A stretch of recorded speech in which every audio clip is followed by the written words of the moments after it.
Nak bergerak pun malas, nak itu pun malas, ini malas, macam-macam malas. Tuan-tuan, ibu ayah sekalian, jom, ringkas Ustaz nak cakap ringkas. Saya pun pernah jadi macam tu. Bukan sebab gangguan jin.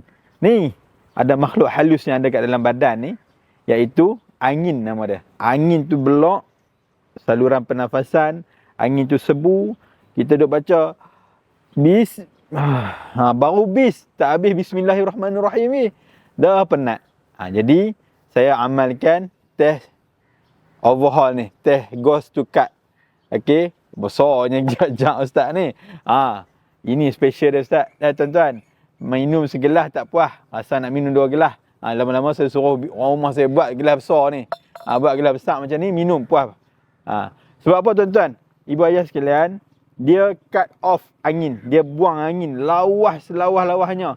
Sebab antara bahan yang ada dalam ni adalah halia. Halia. Ya Allah, best sangat.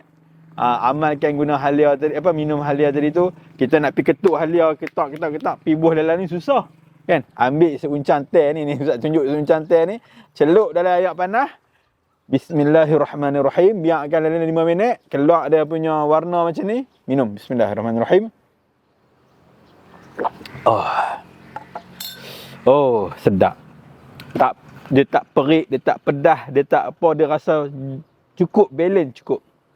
Okey, siapa nak boleh lepas ni lawas bernafas. Lawas elok-elok. Minum teh ghost to cut ni. Ni. Tekan link kat bawah ni sekarang. Dapatkan sekarang.